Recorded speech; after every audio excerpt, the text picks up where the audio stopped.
স্মৃতির চিলেকোঠা গল্পবাস্তের আড্ডাখানাতে আজ আপনারা শুনবেন নন্টে ফন্টের গল্প।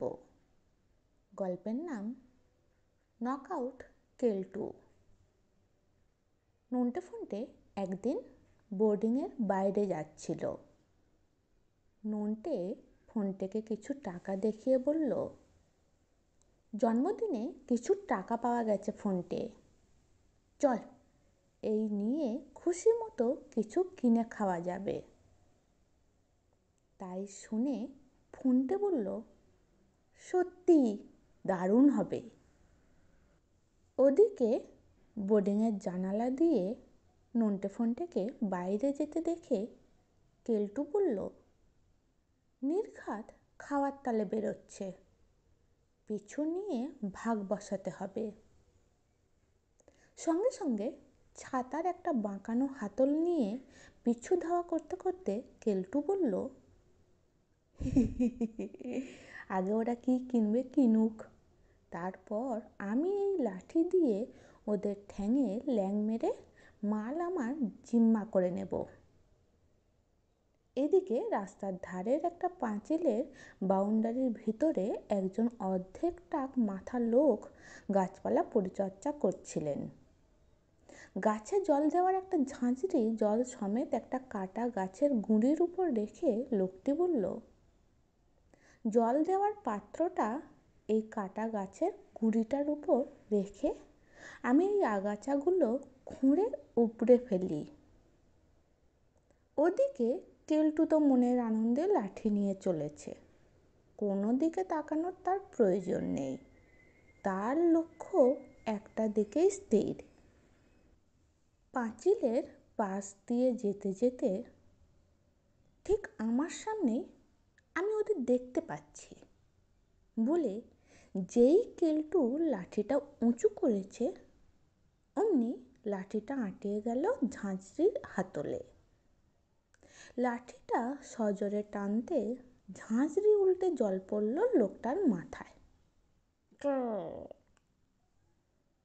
এরপর পাঁচিলের কোণে লুকিয়ে থেকে কেলটু বলল, আমি এই কোণ থেকে উঁকি মেরে দেখি ওরা কিসের দোকানে ঢুকছে।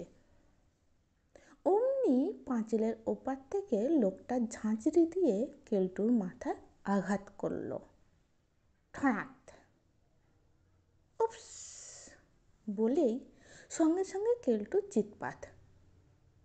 এইসব ঘটনা ঘটার পর কেলটু আবার সতেজ হয়ে উঠে লাঠি হাতে দূর থেকে নন্টে ফন্টেকে লক্ষ্য করে বলল, যাক ওদের হারিয়ে ফেলিনি, ঠিক যা ভেবেছি, ওরা কেক পেস্ট্রির দোকানে ঢুকছে।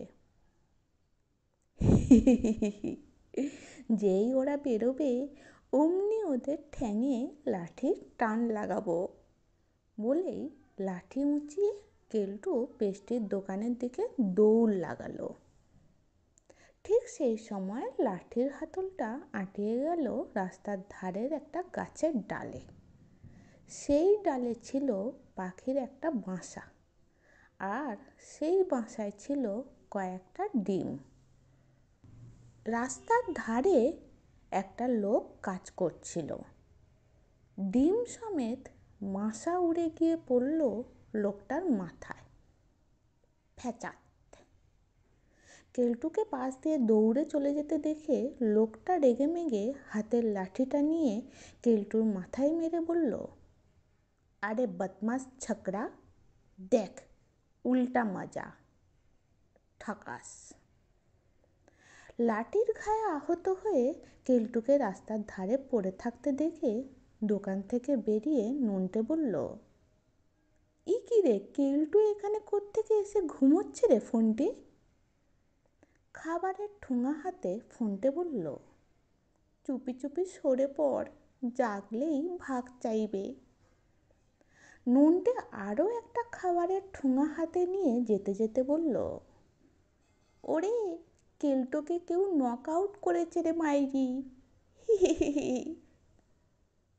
কেমন লাগলো আজকের গল্প?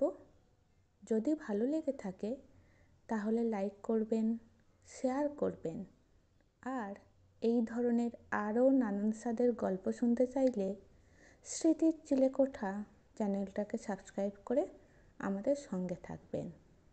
ভালো থাকবেন।